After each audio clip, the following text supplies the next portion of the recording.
जिंदगी एआई के साथ।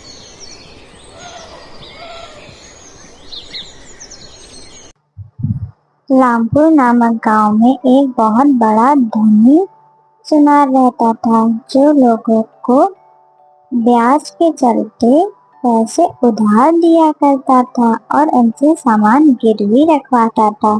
ऐसा करते करते उसका बहुत बड़ा घर बन गया था गांव में। हीरालाल उसी गांव में रहता था। वह मजदूरी करता था।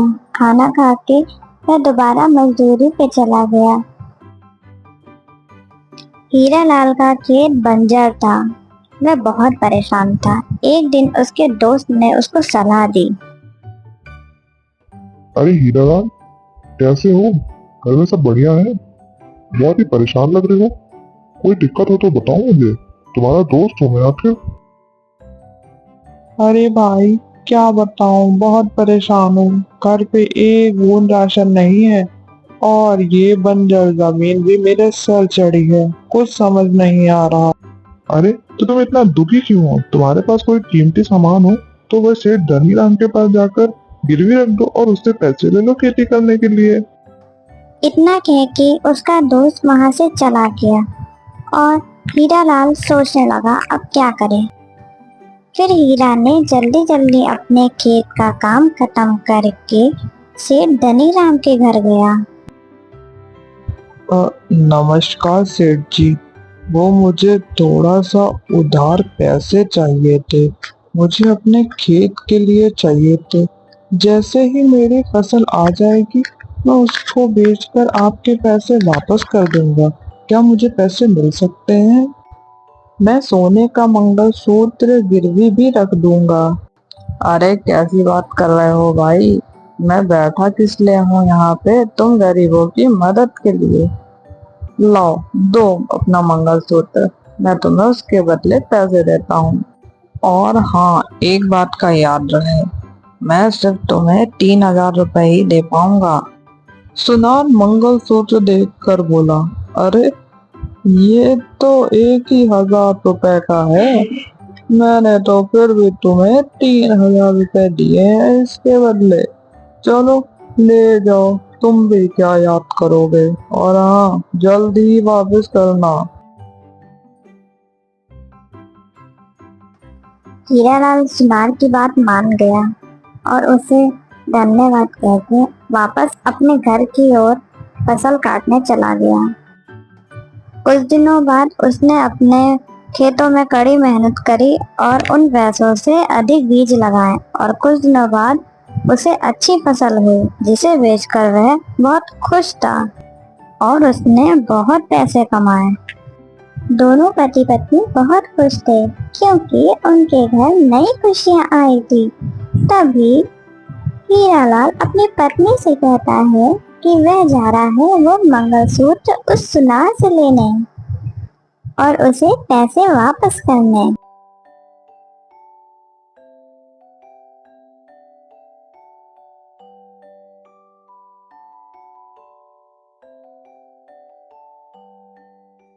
अरे सेठ जी, नमस्कार। कैसा चल रहा है आपका धंधा?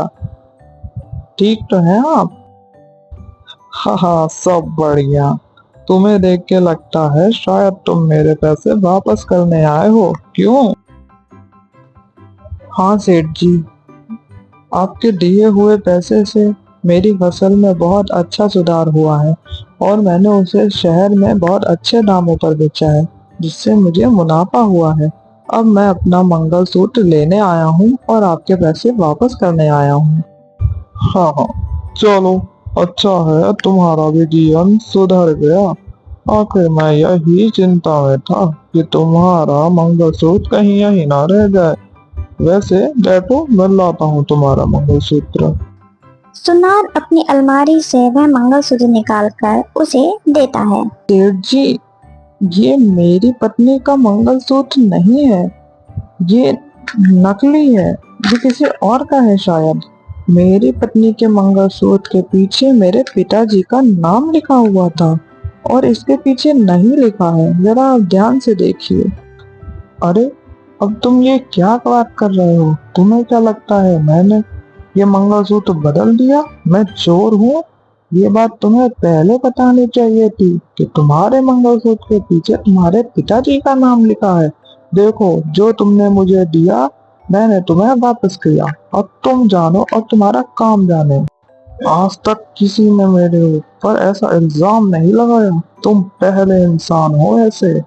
अरे ऐसी बात नहीं है सेठ जी, मैं तो आपके पैसे वापस ही करने आया था, लेकिन वह मेरी पत्नी का मंगलसूत्र है, वो तो मुझे दे दीजिए। एक बार आप देख तो लीजिए, शायद हो आपके पास। अरे भाई, अजीब बेगैरत इंसान हो तुम।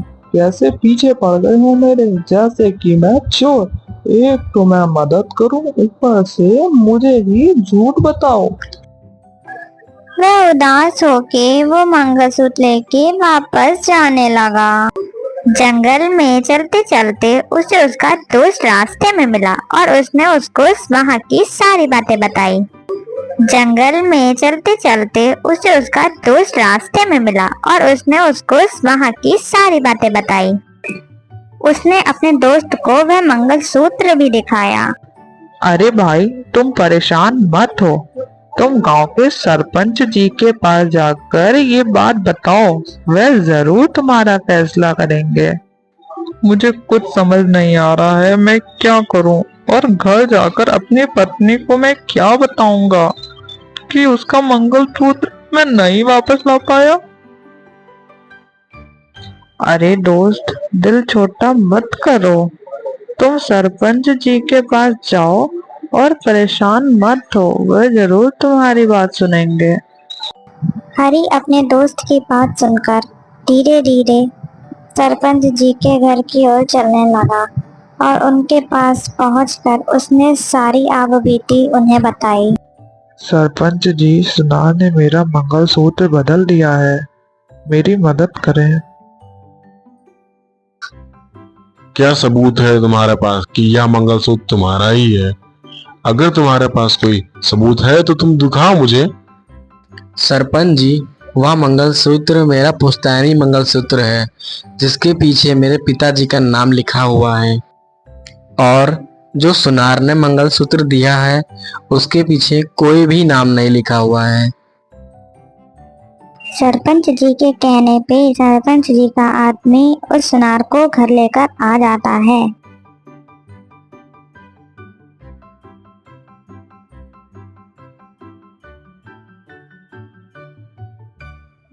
बोलो सेठ, क्या तुमने हरी का मंगलसूत्र बदल दिया है? तुम्हारे पिताजी तो ऐसा नहीं करते थे। आखिर बात क्या है सेठ? तुम मुझे सही सही बताओ। सरपंच जी, मैं तो इन गरीबों की मदद करता हूँ, इन्हें कर्ज दे के। कभी आज तक ऐसा हुआ है कि मुझे घर आना पड़े? इस हरी की ही नीयत खराब है मेरे पैसों पर, तभी ये मुझ पर उल्टे सीधे इल्जाम लगा रहा है। अगर तुम्हें इतनी ही दिक्कत है तो तुम इन गरीबों को पैसे उधार में देते ही क्यों हो? हरी, अब तुम बोलो, सच्चाई आखिर क्या है? सरपंच जी, मैं एक गरीब आदमी हूँ, मैं क्यों झूठ बोलूंगा।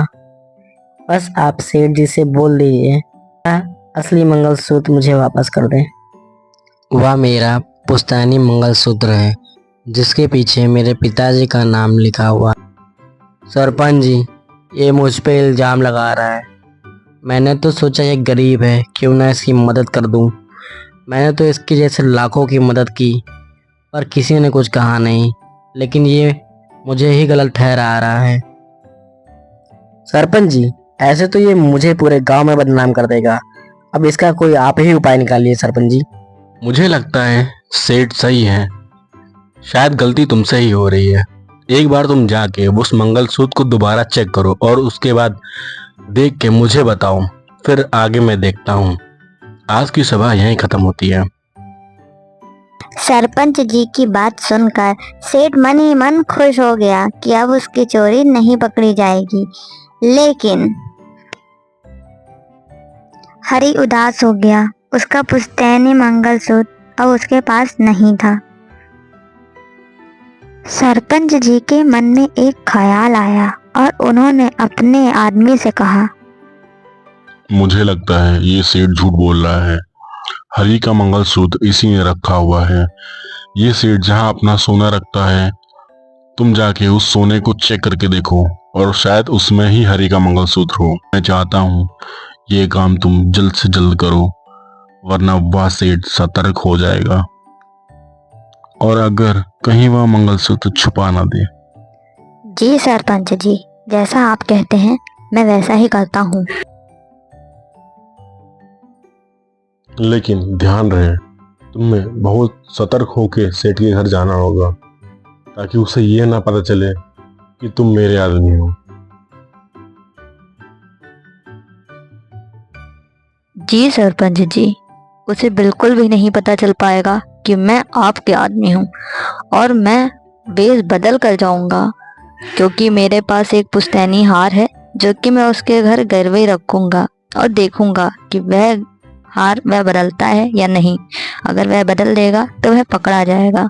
अगले ही दिन सरपंच का आदमी भेष बदलकर सेठ के घर गया। उस सेठ जी, मुझे कुछ पैसे उधार चाहिए, क्या वो मुझे मिल सकते हैं आपसे? और मेरे पास एक पुश्तैनी हार है जो आपके पास गिरवी रख दूंगा। वैसे मैं तो किसी को उधार देता नहीं हूँ, लेकिन तुम मुझे थोड़ा ठीक इंसान लग रहे हो। ठीक है, ले लो फिर। और हाँ, पर एक बात याद रहे, जिस हार की तुम बात कर रहे थे, उस हार को तुम्हें मेरे पास गिरवी रखना होगा। हाँ हाँ, क्यों नहीं सेठ जी। जैसे ही मेरे पास पैसे आ जाएंगे मैं आपके पैसे लौटा दूंगा और अपना हार भी ले लूंगा आपसे। सेठ उसे पैसे दे देता है और वह वो पैसे लेकर चला जाता है। कुछ दिन बाद वह सेठ के घर वापस आता है, वह पैसे लौटाने और अपना हीरो का हार ले। सेठ जी, ये लीजिए अपने पैसे और मेरा हार मुझे वापस कर दीजिए। सेठ जब उसका हीरो का हार निकाल रहा होता है तब वह व्यक्ति देखता है कि हरी का मंगलसूत्र असली वाला उसके ही टोकरे में पड़ा है और वह जाकर सबको ये बात बता देता है। फिर सरपंच जी उसको भरे गांव में बीच बाजार में बुलाकर उसको गांव से बेदखल कर देते हैं और हमेशा हमेशा के लिए निकाल देते हैं। सरपंच जी ने हरी को इंसाफ दिलाया, इसीलिए कहते हैं हमेशा सच का साथ देना चाहिए, ना कि झूठ का।